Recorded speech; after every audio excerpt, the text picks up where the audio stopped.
oyente de Nueva Economía Forum, tengo el placer de darles de nuevo la bienvenida al Foro de la Nueva Energía que organizamos con la colaboración de UNESA, Enresa y Ernst & Young. Hoy tenemos el placer de recibir en esta tribuna a don Jorge Lanza, presidente de British Petroleum en España, y el honor de que el embajador Mr. Giles Paxman del Reino Unido en España haya aceptado presentarle. La tribuna es suya.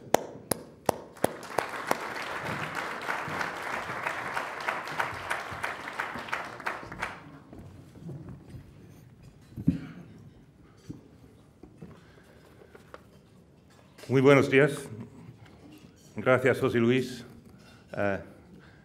Gracias también al Foro Nueva Energía y gracias sobre todo a nuestros patrocinadores. Es un gran placer para mí presentarles hoy a Jorge Lanza, mi amigo y presidente de BP España.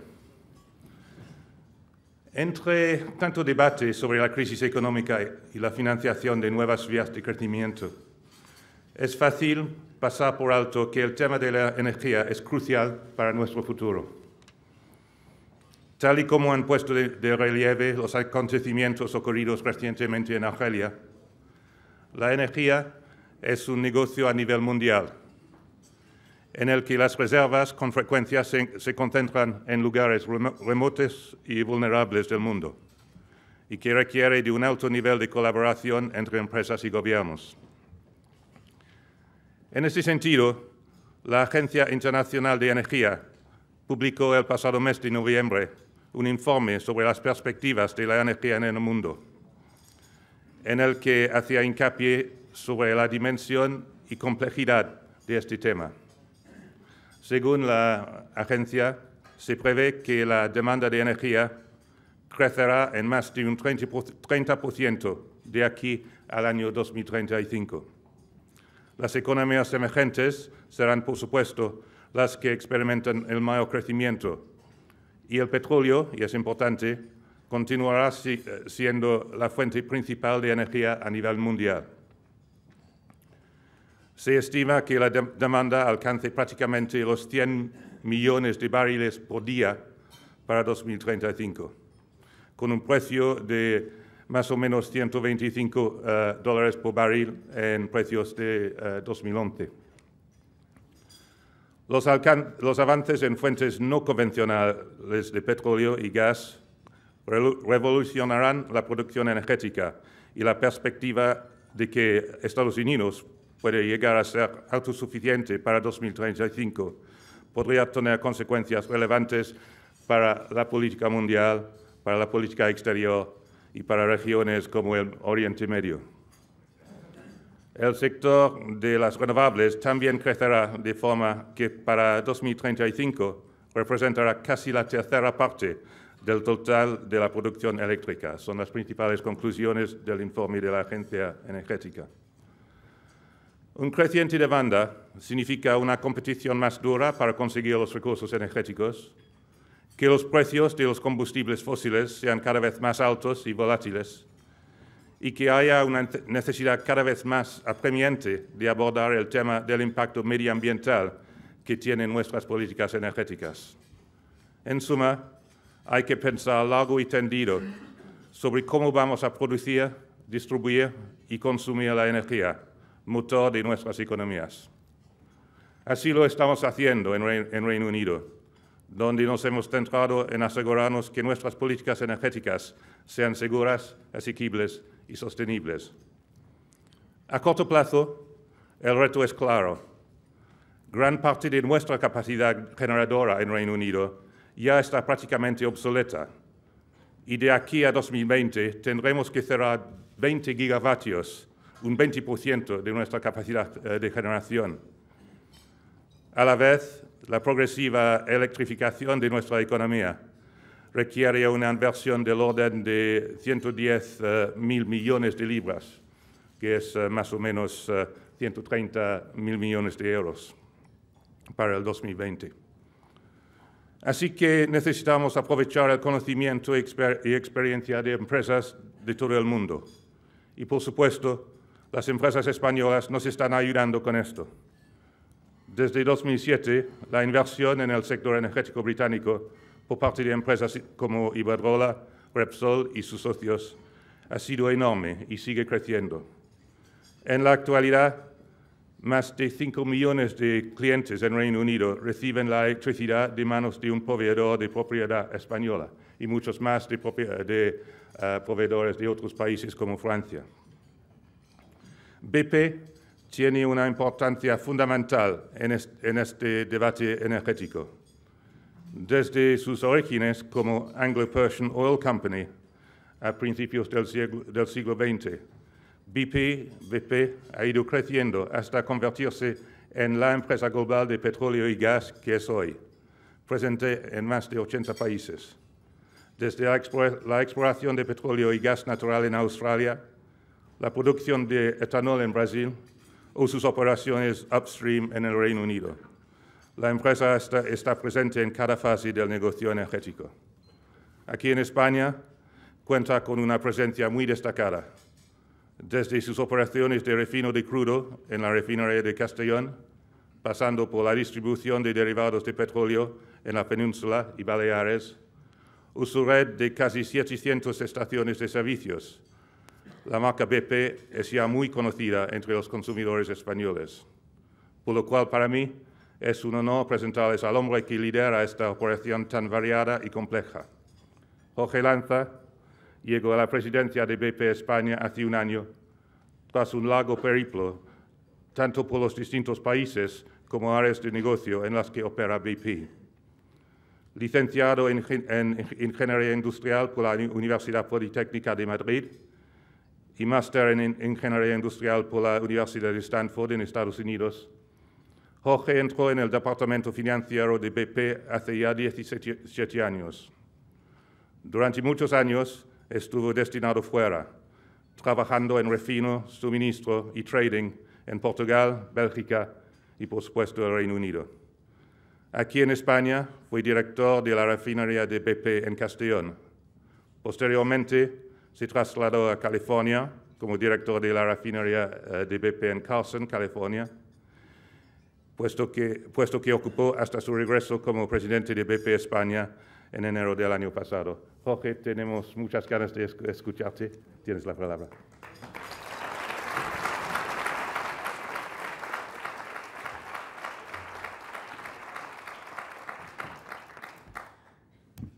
Muy buenos días a todos. En primer lugar, darte las gracias, embajador, por tu presentación y por tus amables palabras. Agradecer también al Foro de Nueva Economía, José Luis, y a los patrocinadores que me han permitido estar aquí hoy y presentarme como presidente de BP en España. Cargo, como decía el embajador, en el que llevo un año, un gran desafío que afronto con mucha confianza e ilusión. Como decía el embajador, el debate energético está de plena actualidad a nivel mundial y también en España, donde frecuentemente, como sabéis, hablamos mucho del déficit de tarifa. Yo hoy el tema que quiero cubrir es otro tema un poco diferente y me quiero circunscribir al papel del petróleo en la política energética de España. Curiosamente, en el año 1982, siendo yo un niño, cogí una edición especial de la revista National Geographic, que mi padre estaba suscrito a ella, era una especial de energía, para preparar un trabajo del colegio, y ahí en ese número de la revista National Geographic se hablaba de que el petróleo se estimaba que se acabaría en la década de los 90, finales de la década de los 90. Poco podía pensar yo que 30 años después iba a estar aquí hablando del petróleo y viviendo de vender los productos derivados del petróleo. Pues bien, aquí estamos. Yo voy a comenzar mi intervención hablando en líneas generales de lo que es la importancia del petróleo dentro del mix energético global. Pero pasaré por ahí brevemente y lo que quiero centrarme más es en la problemática del sector en España y en concreto lo que creo que es importante es dar la visión del sector desde dentro, que a veces dista de algunas opiniones que hemos visto en los recientes informes de la Comisión Nacional de la Competencia, la Comisión Nacional de la Energía, que a veces nos presentan como un sector con poca competencia y un poco inmovilista. Como es sabido, la energía es un factor imprescindible en el desarrollo de cualquier país. El papel que ha desempeñado la energía en la sociedad ha ido creciendo de la mano del progreso hasta convertirse en un agente determinante que condiciona la competitividad de las economías y el empleo.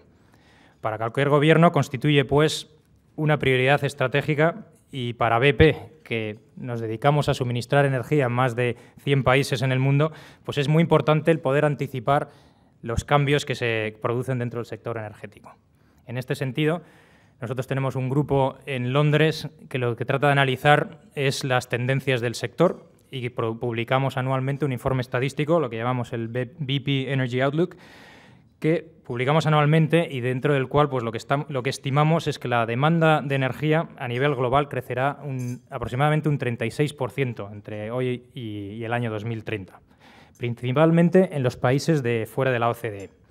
Allí, la creciente industrialización, el aumento de la población, el aumento del nivel de vida, pues es el factor determinante que conlleva este crecimiento de energía. Dentro de los países de la OCDE, los países más industrializados, lo que pensamos es que la demanda va a permanecer más o menos estable, como está hoy, básicamente por las menores expectativas tanto de crecimiento económico como demográfico.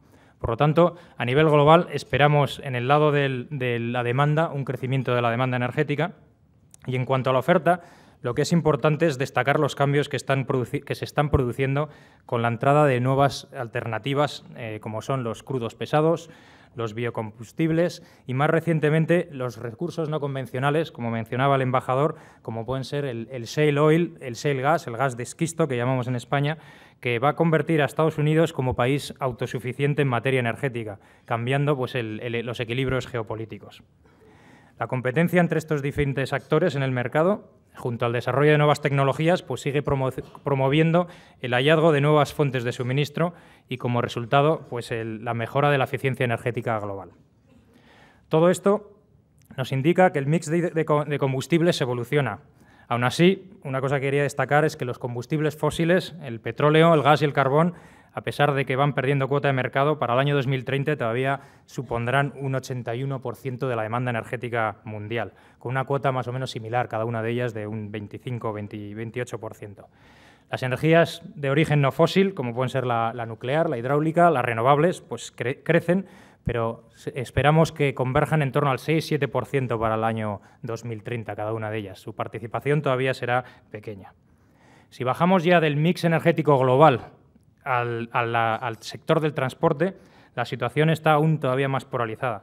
Como todos sabemos, el sector del transporte es clave para los países, en especial países como España, países con una dispersión geográfica, y el transporte es el que se convierte en un elemento vertebrador de la economía que permite el intercambio de bienes. Y en ese sector, pues nuestras previsiones vaticinan que el petróleo seguirá siendo la principal fuente de energía.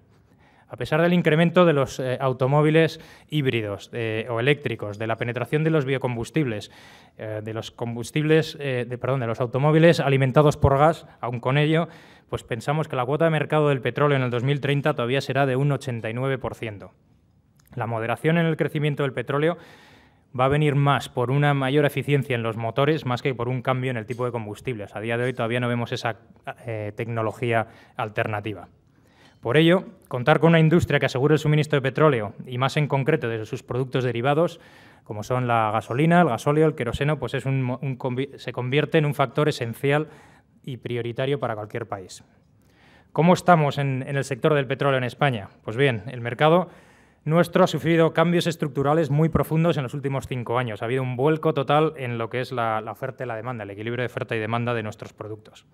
En los primeros años de este siglo, en la década pasada, pues la demanda crecía de forma sostenida y las refinerías españolas no eran capaces de suministrar todo el producto que se necesitaba. De hecho, las refinerías españolas solo producían un 2/3 de la demanda de gasóleo del país. Ante esa necesidad de importar cada vez cantidades mayores de gasóleo, pues se fueron desarrollando infraestructuras en toda la costa española, terminales independientes de importación en Gijón, en Bilbao, Barcelona, Valencia, Motril. Hay innumerables ejemplos en la costa española que se fueron desarrollando, con capacidad de importación de buques pues, de 100.000 toneladas muy grandes en Bilbao, Barcelona, y a la vez pues, la red de oleoductos de CLH pues, se fue ampliando para poder distribuir estos combustibles por dentro de la península. Eso fue un primer paso.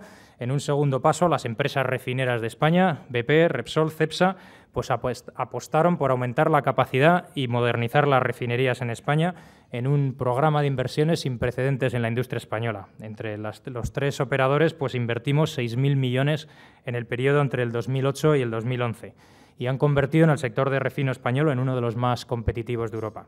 A día de hoy tenemos una industria refinera muy eficiente, avanzada tecnológicamente, limpia, que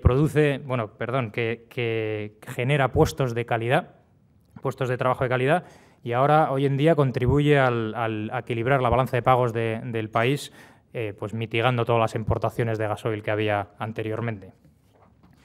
Esta industria de refino puntera, junto a las infraestructuras de importación que decía antes y a la red de CLH de transporte, pues constituyen un sistema logístico de los más eficientes y competitivos de Europa, como describe incluso la CNE en su informe del sector. Y, de hecho, un artículo que publicaba un periódico español hace 2 días, pues leo textualmente, que destacaba que España cuenta con una red de transporte y almacenamiento de combustibles muy solvente que incluso atrae la atención de otros países europeos como lugar para albergar sus reservas estratégicas.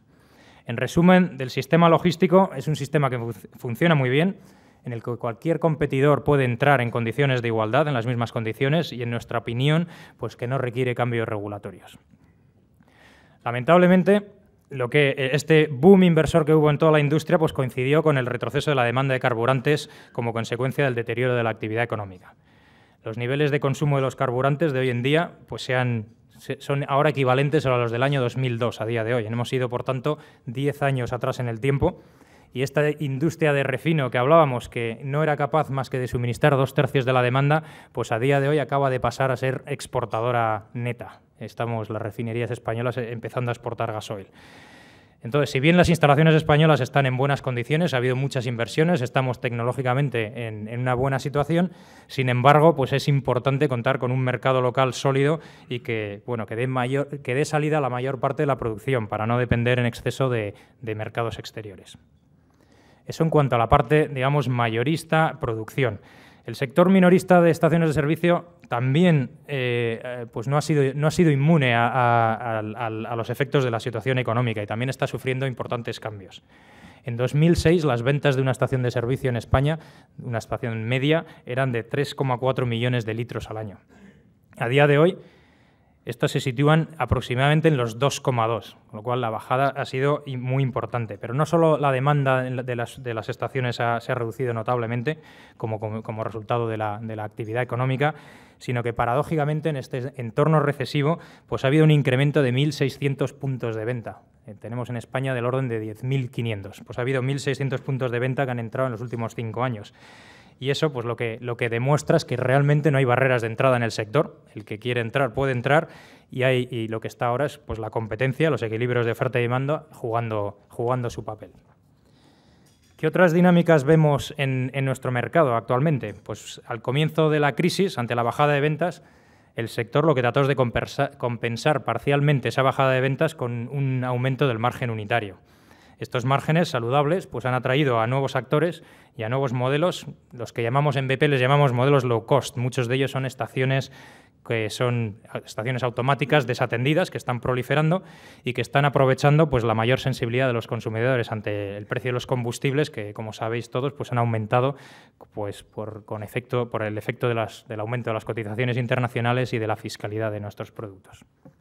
El resultado a día de hoy es que el mercado español actual pues da cabida a distintos formatos de oferta, conviviendo en libre competencia y en igualdad de condiciones. Por un lado estamos los operadores tradicionales, las compañías, yo diría de bandera, las abanderadas que conocemos todos, como es BP, que ofrecemos unos combustibles y unos servicios premium. Y luego tenemos pues otras redes, las redes de estaciones blancas, los nuevos formatos estos que yo llamaba low cost, los hipermercados, que con una oferta básica ofrecen a un precio menor, pues aprovechando las economías de escala y el menor precio del suelo que hay ahora para establecerse.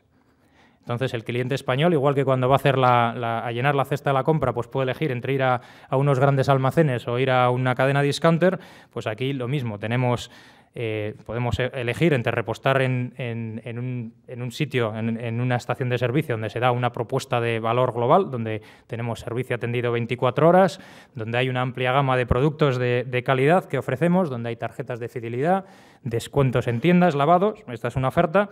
Y la otra es la que decía, donde pues cualquiera puede ir buscando un combustible algo más barato, independientemente del origen de ese combustible.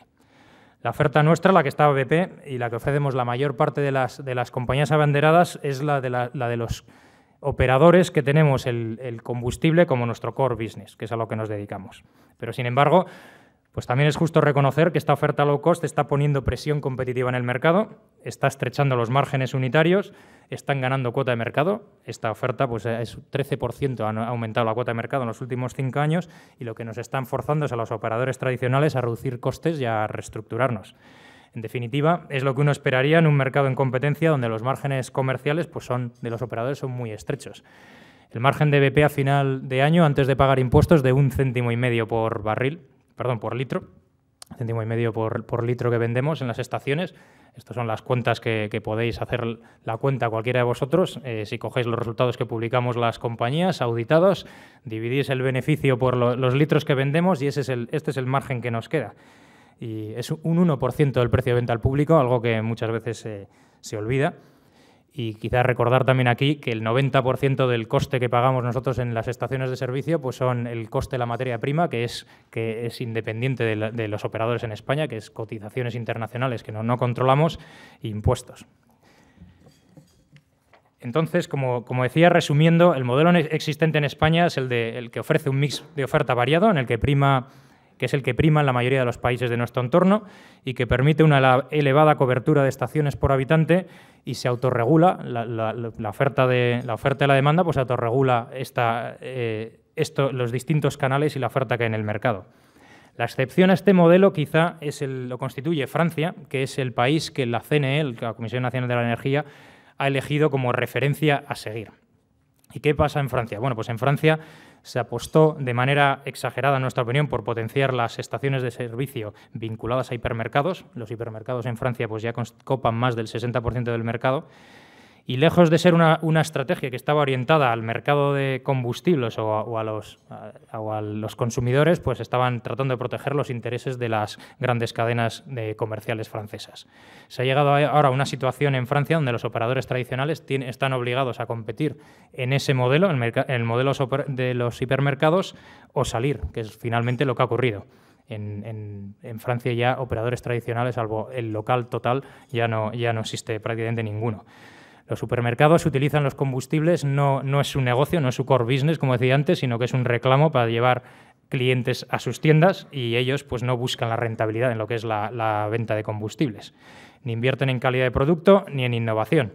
Al cliente, eso sí, se le ofrece un producto más básico a un precio algo mejor, que la CNE pues estimaba en unos 2-3 céntimos por litro más barato, 2% del precio de venta al público, pero se le niega la posibilidad en Francia de elegir entre tipos de oferta. El poder repostar por la noche en Francia es difícil y, bueno, si vives en una zona un poco rural, pues tienes que conducir 25 o 30 kilómetros para encontrar la estación de servicio más cercana. Y este es el primer paso del modelo francés, la desaparición de los operadores tradicionales del mercado minorista y bueno, la pérdida de empleo que eso conlleva al cerrar estaciones de servicio. La segunda derivada quizás es la que más a mí me preocupa, que es la desaparición de la industria de refino. En Francia, bueno, hablando de la industria de refino, la industria de refino es una industria que tiene mucha volatilidad en los márgenes de refino, históricamente con unas rentabilidades muy bajas y que requieren un mantenimiento continuo y unas inversiones continuas que son muy intensivas en capital. Esto solo se justifica si tienes una garantía de poder colocar parte de tu producción en el mercado local. En Francia eso ya no se da así. En los últimos 2 años han cerrado 3 refinerías y el proceso de consolidación sigue de manera continua en ese país. Entonces, en BP apostamos por la libre competencia y por la necesidad de racionalizar el sector minorista, que vemos que es necesario en este país, pero conservando las virtudes de lo que decía del modelo actual, en el cual se puede elegir. El transportista comercial en nuestro país, que es fundamental para la competitividad de la economía española, ya cuenta con unas condiciones comerciales tan buenas como las de cualquier país en el resto de Europa. y lo que abogamos nosotros es por dejar que el cliente doméstico elija el tipo de oferta que quiere, manteniendo en el sector compañías como somos las tradicionales, que tenemos el know-how de operar combustibles tanto en la parte de producción como en la venta. En cuanto a los retos que vemos en el sector para el futuro, son múltiples y variados. En primer lugar, pues lo que hablaba, el de asegurar un modelo energético sostenible, y por sostenibilidad no solo me refiero a la sostenibilidad medioambiental, sino también a la viabilidad en términos económicos. Y ahí es la industria del refino, una vez más, la que creo que tenemos que ayudarla para que siga siendo competitiva. Los operadores hemos hecho grandes inversiones y, como decía antes, pues estamos ayudando a mejorar la balanza comercial española, a generar y mantener empleo de calidad y a mantener los polos industriales que surgen al lado de las refinerías. Y lo que creemos es que es fundamental moderar las crecientes exigencias regulatorias y fiscales que se dan tanto a nivel europeo como a nivel nacional, incluso local. Aquí las refinerías son una industria que es una commodity, donde la competitividad en costes es fundamental y, bueno, tenemos que ser competitivos respecto a las grandes refinerías que se están construyendo en Asia y Oriente Medio, que tienen costes laborales más bajos y sujetas a menores restricciones regulatorias. Lo que pedimos desde aquí es que esas regulaciones que nos impactan, pues que tengan en consideración que es una industria global, que tiene que ser capaz de competir en los mercados internacionales. También es importante disponer de un marco regulatorio estable, ordenado y que perdure en el tiempo, tanto a nivel europeo como nacional. Sin entrar en muchos detalles, Europa está creando todo un entramado regulatorio en torno a los hidrocarburos muy complejo. Como muestra, un botón. La Directiva sobre Biocombustibles, que es una directiva europea que lo que plantea es un objetivo de incorporar un 10% de contenido bio en los combustibles actuales, de aquí al año 2020, ahora mismo estamos más o menos en el 5%, pues esta directiva se ha traducido en 27 implementaciones distintas en cada uno de los Estados miembros, en una desarmonización de los biocomponentes reconocidos en cada Estado. Los criterios de sostenibilidad de lo que es un componente bio pues son dispares, e incluso los sistemas de verificación son incompatibles entre los distintos países. Todo esto, pues lejos de mejorar la competitividad del sector, lo que hace es fracturar el mercado y hacer, digamos, la vida más difícil, y al final eso pues repercute en el consumidor. A nivel nacional, pues también nos encontramos con un marco de incertidumbre. El ministro de Industria ha declarado recientemente en numerosas ocasiones una modificación de la ley de hidrocarburos. Nosotros en BP, bueno, pues en España tenemos que competir con nuestros colegas de Reino Unido, de Alemania, de todos los demás países, por atraer inversiones a España. Y en ese sentido, pues para poder justificar esas inversiones tenemos que tener claro cuál es el marco regulatorio en el que nos vamos a encontrar. Desde aquí, pues lo que pedimos al Gobierno es que evalúe bien la problemática del sector. Tenemos recientemente publicados 2 informes, el de la CNC-CNE, que en muchos puntos son contradictorios entre ellos. Lo que pedimos es, como digo, que se evalúe bien la problemática del sector, que nos involucren en esa evaluación y que finalmente las medidas que se tomen, pues que no discriminen unos canales frente a otros, que no sea una simple transferencia de rentas de una parte de la cadena a otro y que, bueno, que tengan cualquier medida que se tome que tenga impacto real sobre el presunto problema de competencia del sector. De la misma manera, también pedimos pues, una fiscalidad homogénea en todo el territorio nacional, un poco más de coordinación entre las comunidades autónomas para evitar la situación actual en la que pues, han proliferado las tasas y los impuestos de supuesto carácter ambiental o sanitario, el céntimo verde, el céntimo sanitario, con el que se graban a los hidrocarburos de forma diferente según la autonomía, y esto lo que está creando es desigualdades artificiales dentro del territorio nacional y efectos frontera, que según tengas la estación en Cuenca o en el primer pueblo de Valencia, pues la demanda va de un lado a otro en función de cómo cambia la fiscalidad.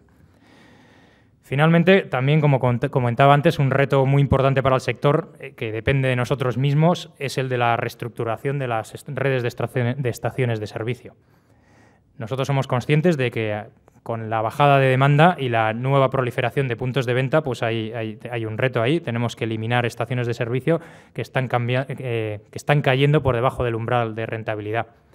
Y ahí es donde estamos BP, entre otros, tratando de hacer nuestros deberes de ser más eficientes. BP, como decía anteriormente, pues vamos a seguir compitiendo en el segmento premium, siendo capaces de ofrecer a nuestros clientes algunas razones para venir a nuestras estaciones de servicio en vez de a las de la competencia. Razones que pasan en gran medida por la innovación. BP fue la primera compañía en España que introdujo el HVO, que es un biocomponente más eficiente, un componente de biodiesel, y lo introdujimos en el 2011. Fuimos la primera compañía en suministrar o vender combustibles premium, la primera en establecer un programa de fidelidad para nuestros clientes, la primera en introducir el canal COFO, COFO es en nuestras estaciones propias, pues tenemos franquiciados que gestionan nuestras estaciones de manera independiente, como si fueran pequeños empresarios. Y nos preciamos también de tener pues, unos estándares de seguridad que son lo último en la industria. Y por aquí vamos a seguir. Creemos en la fortaleza y en la capacidad de España.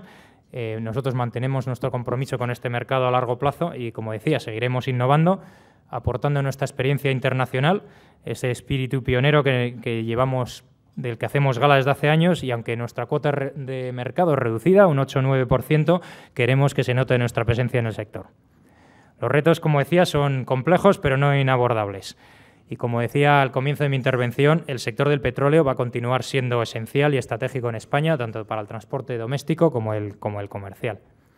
Quería acabar diciendo que somos un sector que trabajan más de 200 operadores, tenemos miles de empresarios pequeños que gestionan estaciones de servicio y la industria genera 65.000 empleos.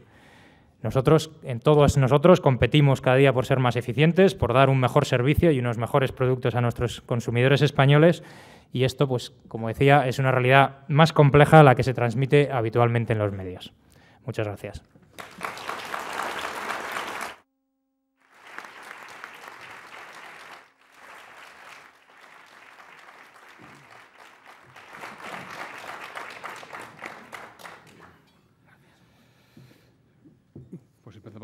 Empezamos con las preguntas. Muchas gracias, embajador, por introducir a nuestro ponente de hoy. Muchas gracias, Jorge, por tu muy interesante intervención.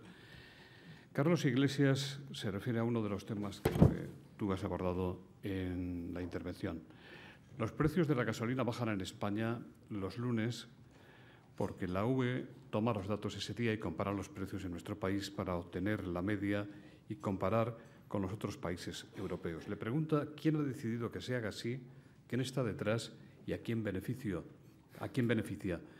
¿Son cómplices ustedes, los operadores del Gobierno? Muy bien. Bueno, la primera en la frente. Vamos a ver. Efectivamente, en la prensa últimamente se habla mucho del efecto lunes. Hace unos meses se hablaba de efectos cohetes y plumas, y un poco lo que subyace detrás es que parece que no transmitimos los precios de las cotizaciones internacionales rápidamente y que hay concertación de precios, que supongo que lo que subyace detrás es que para incrementar los beneficios económicos.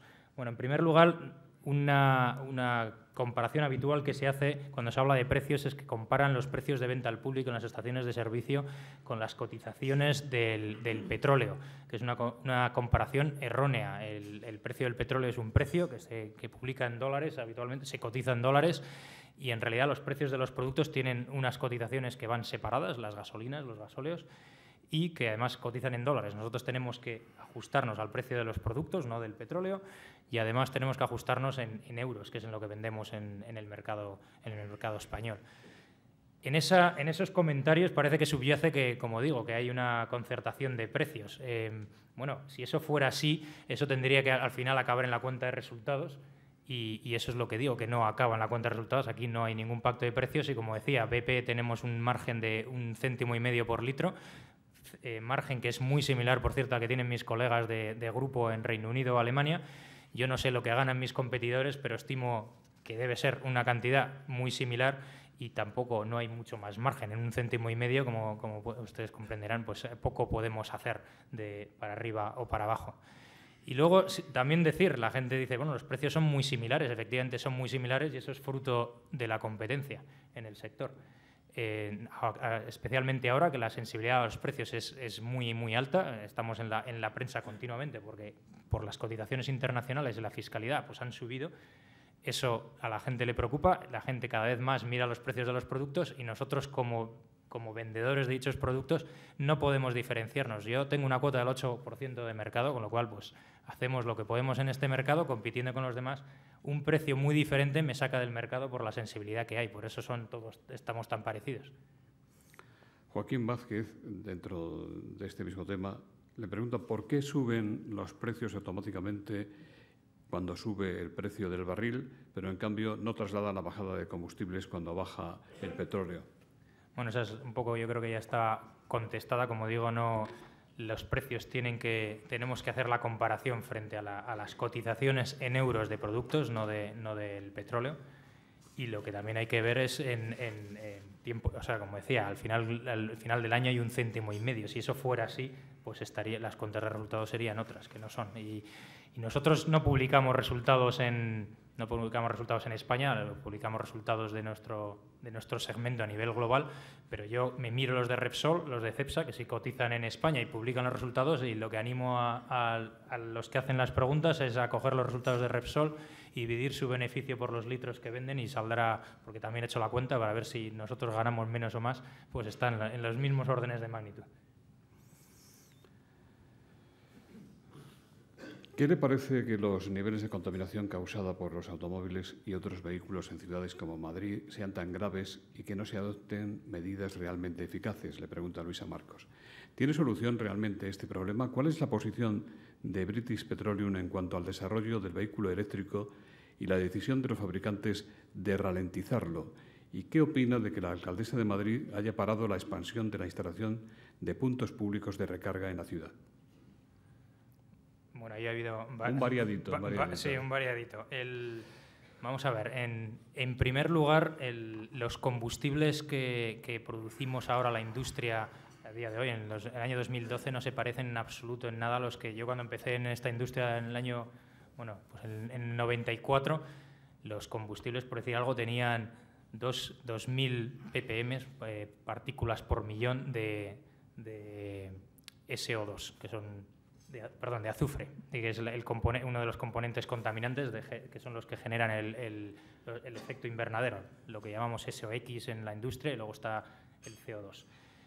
Eso que antes era 2.000 partes por millón, ahora estamos hablando de 8 ppm, o sea, para que veáis de 2.000 a 8-10 partículas por millón, pues es una bajada que ha llevado todas estas inversiones que hablábamos antes en refino, parte de ellas ha sido para eso, para poder producir combustibles más limpios. En ese sentido, pues no se parecen en nada. La industria está haciendo un esfuerzo, esa es la industria que producimos los carburantes, y a su vez la industria del automóvil, también los motores que había hace 20 años no se parecen nada a los de ahora. Entonces yo creo que la industria sigue haciendo esfuerzos.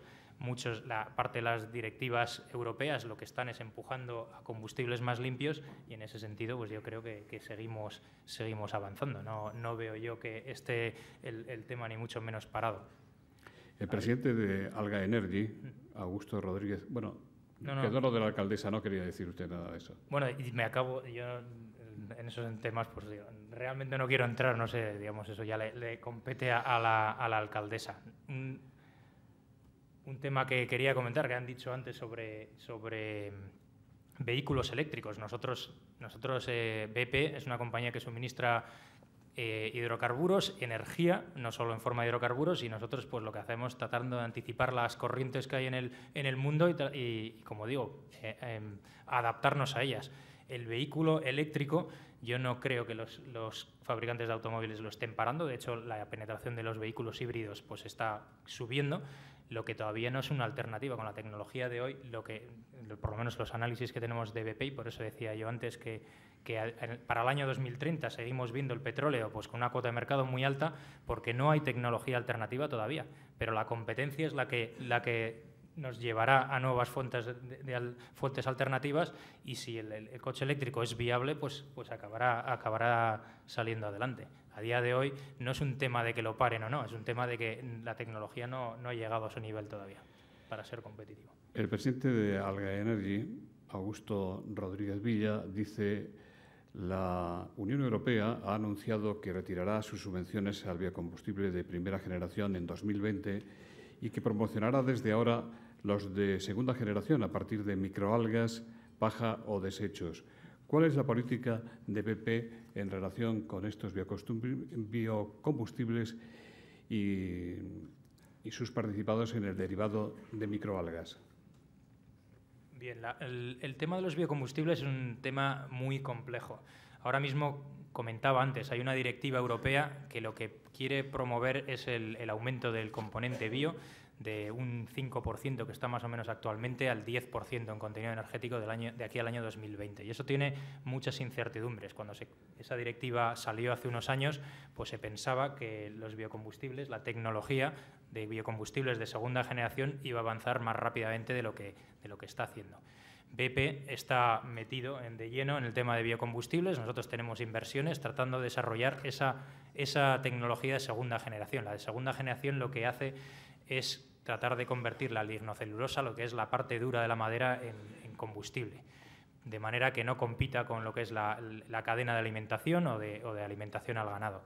Entonces, todavía no estamos ahí, esa tecnología no se ha desarrollado y lo que yo veo es muchos interrogantes. Ahora mismo los biocarburantes pues tienen que ser competitivos por sí mismos, entonces está bien cuando quieres lanzar una energía nueva, pues poder subvencionarlas, pero eso tiene que tener un final, tiene que ser competitiva en sí mismo. A día de hoy los biocarburantes todavía son más caros que el componente fósil.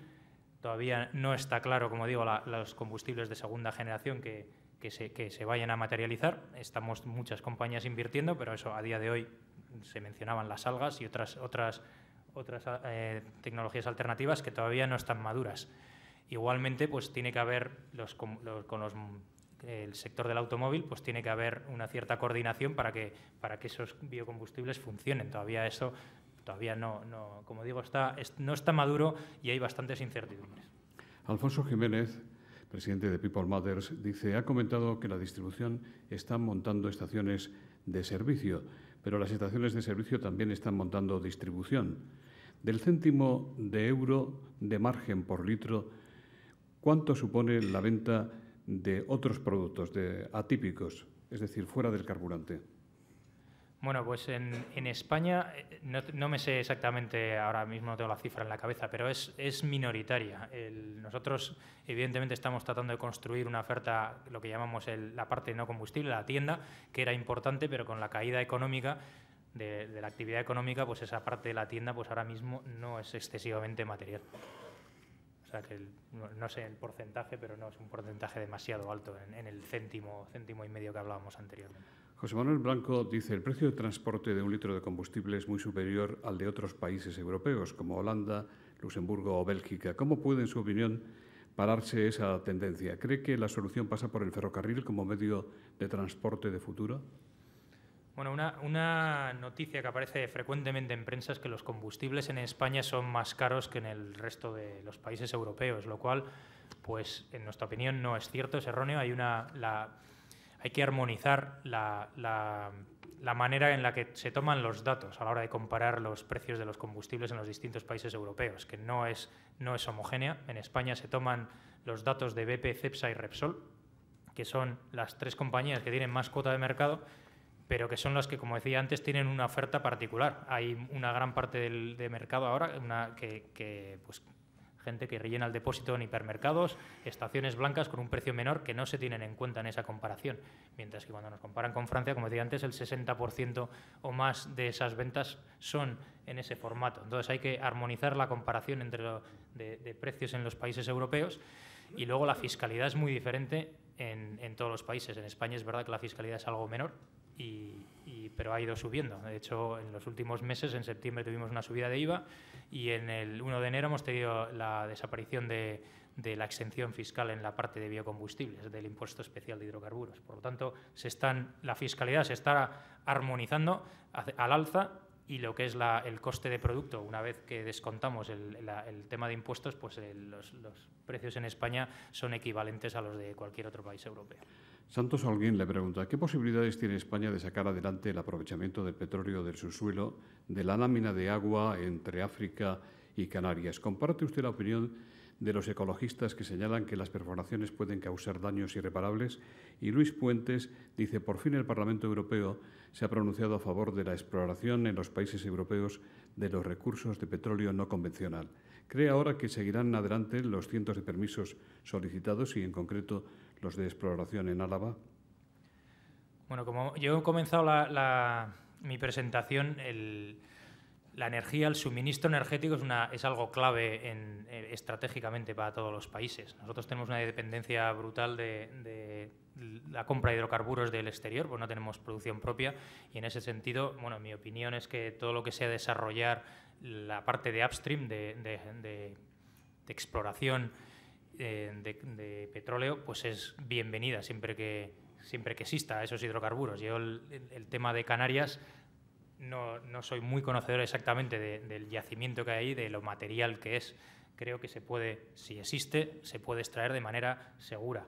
Nosotros, BP, somos un ejemplo hemos tenido accidentes graves, como tuvimos en el Golfo de México hace 3 años, y eso existe, ese riesgo existe, pero de igual que digo eso, digo que se pueden extraer los combustibles de manera segura, y yo creo que, bueno, lo que hay que hacer es poner los medios para hacerlo bien. ¿Los permisos solicitados, cree usted que van a tener una traducción económica pronto?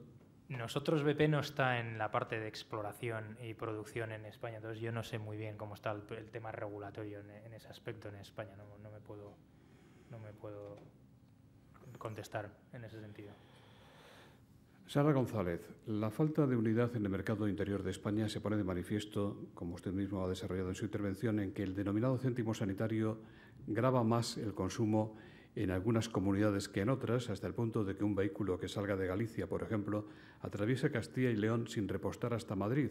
¿Qué efecto tiene esto en la red de gasolineras de British Petroleum? ¿No cree que urge que se unifiquen las normas técnicas de construcción de gasolineras muy distintas de una comunidad a otra y frente a la homologación y unidad en las redes de otros países? Bueno, estoy bastante de acuerdo con esa postura.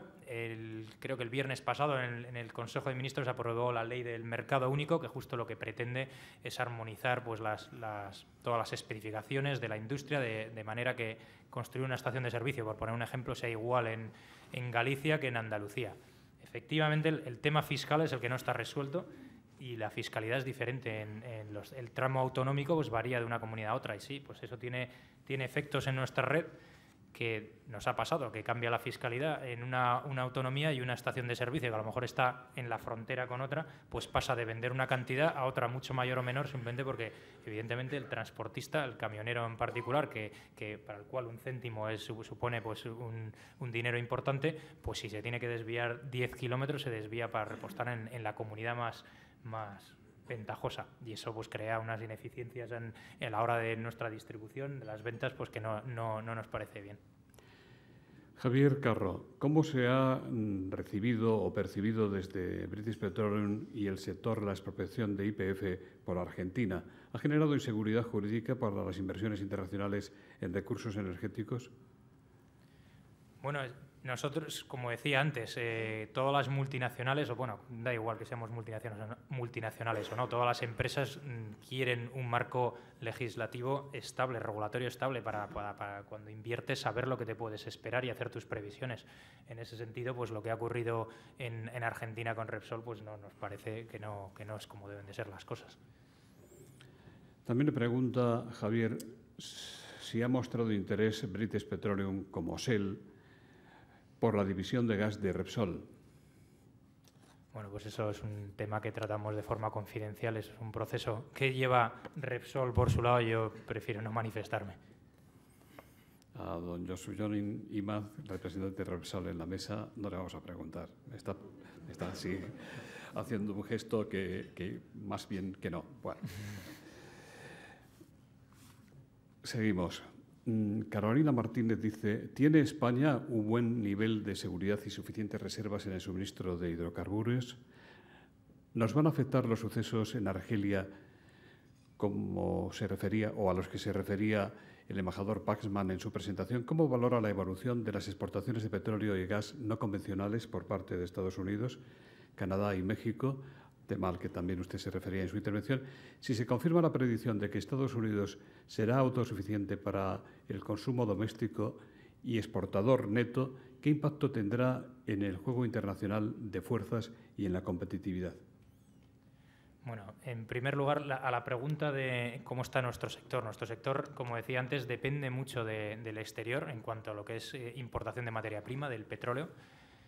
Lo que tenemos es una industria muy potente de refino, como comentaba anterior, lo cual es bueno, no dependemos de lo que es suministro de productos, pues nos autoabastecemos. De hecho, ahora pues somos, como decía, un poco exportadores. Espero que eso se corrija cuando la actividad económica repunte. Tenemos una industria muy potente, pero dependemos del mercado exterior. En ese sentido, pues bueno, estamos a merced de lo que hagan las cotizaciones internacionales tanto de productos como del crudo, ¿no? Que es un mercado, una commodity en el cual nosotros pues estamos dentro. Ahora bien, me preguntaba por Estados Unidos. Efectivamente, eso es un poco prematuro hablar de qué va a pasar con digamos, la situación geopolítica y cómo va a influir el hecho de que Estados Unidos va a ser autosuficiente en el sector energético. Yo creo que eso probablemente al mundo occidental le va a beneficiar, en no depender tanto, que Estados Unidos no dependa tanto, y ahora mismo en el mercado del petróleo pues sí que hay un cartel, que es el cartel de la OPEP, que en cierta manera regula esa oferta de producto. En la medida en la que Estados Unidos no dependa tanto, pues yo creo que va a suavizar ese poder que tiene de maniobra la OPEP. Pero vamos, es un poco prematura. Estados Unidos con las nuevas tecnologías, lo que hablábamos antes del shale oil y shale gas, se prevé que vaya a ser autosuficiente, pero no es inmediato. Todavía le quedan unos años, entonces vamos a ver cómo evoluciona todo eso. Miguel Contreras dice, la red de gasolineras de British Petroleum es la tercera en extensión en España tras las de Repsol y Cepsa. Las ventas medias de BP por punto de venta son superiores a las de sus competidores. Sin embargo, se quejan ustedes de márgenes negativos. ¿A qué se debe? Y bueno, yo aquí no he hecho ninguna queja de márgenes negativos. Nosotros tenemos márgenes positivos, es decir, que los tenemos ahora más pequeñitos que los que teníamos hace un año por efecto de la competencia, de la bajada de la demanda, pero yo no tengo quejas. Yo preferiría tener la posición de Repsol más grande, pero con la nuestra competimos bien y, como digo, lo que tratamos es de hacer nuestra aportación y tratando de innovar. Y somos la única multinacional que queda presente en España y queremos que nuestra presencia se nota, pero no tengo quejas de márgenes negativos todavía, espero no tenerlas. Al Costa, de Alicol, dice, Bob Dudley, presidente de British Petroleum, afirmó que el etanol de Brasil de caña de azúcar es la solución al petróleo. La caña de azúcar crece en España, pero British Petroleum no parece estar aprovechando eso. ¿Le parece que su compañía debería invertir en etanol en Europa? Así bueno, como Europa, está haciendo en Brasil. El mercado americano y el mercado español son muy diferentes. En España casi el 80% del consumo es diésel. Y en Estados Unidos al revés, la mayor parte de los coches son de gasolina. Entonces el etanol es un componente de gasolina, no de gasóleo. Entonces no tiene sentido desarrollarlo en Europa. Nosotros, BP está presente en Brasil y tenemos plantas que producen bioetanol, pero claro, para el mercado americano, que es donde se mete el etanol. Bueno, dos preguntas que a mí me suenan como muy técnicas. José María Delgado dice, ¿cuál es su opinión sobre el fracking y su futuro en España y en la Unión Europea? Y Nacho Rabadán, de la revista Estaciones de Servicio, dice, ¿ha intentado British Petroleum incrementar el delta en los contratos Platts que le vinculan con algunas de sus estaciones de servicio abanderadas como consecuencia del fin de la exención fiscal para los biocarburantes? Bueno, vamos a ver, la primera pregunta del fracking. Aquí la industria nuestra está muy separada en lo que llamamos upstream, exploración y producción de petróleo, y la parte de refino y marketing, que es en la que yo estoy. Entonces yo casi que voy a pasar de la de fracking, sobre todo porque no tengo suficiente información. Es una tecnología muy nueva que efectivamente suscita alguna polémica, pero yo no tengo suficiente detalle como para hablar de ella. La segunda pregunta, si me la puedes repetir, de los contratos Platts, que la he entendido, pero no lo comprendo. a escuchar. Le pregunta Nacho Rabadán si ha intentado su compañía incrementar el delta en los contratos Platts que vinculan a BP con algunas de sus estaciones de servicio abanderadas. Vale. Bueno, los contratos, nosotros tenemos una red, la red de BP, que quizás es un poco distinta a los demás, porque la mayor parte de nuestras estaciones no son de propiedad de BP. Nosotros lo que tenemos es contratos de abanderamiento con lo que llamamos con el dealer, el gasolinero, que esos son los contratos a los que hace referencia. A partir del 1 de enero, el impuesto especial sobre la parte de biocomponentes cambió. Había una excepción fiscal que desapareció el 1 de enero y, por lo tanto, eso tiene hay que trasladarlo al consumidor, es un impuesto que hay que trasladar al consumidor y, en ese sentido, ha habido que modificar los contratos. Entonces, sí, hemos modificado los contratos, nosotros y todos los operadores. Me imagino que a la baja, claro. Por supuesto, eso es un impuesto. Nosotros no hemos subido el margen. Los impuestos son para el Estado y, por lo tanto, el Estado nos ha subido el precio de los combustibles. Muchas gracias al embajador, muchas gracias a ti por tu muy brillante intervención. En nombre de los patrocinadores que hacen posible este Foro de la Nueva Energía, Ernst & Young, UNESA y Enresa, don Julio Astudillo va a cerrar este acto.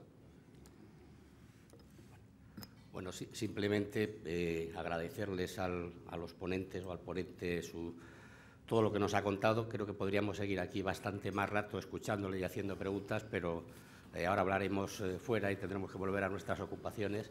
Agradecerles su presencia, agradecer a los asistentes, primero que asistan y segundo que la participación haya sido activa y finalmente pues esperándoles ver en las siguientes actuaciones del Foro de la Nueva Energía. Muchas gracias a todos ustedes.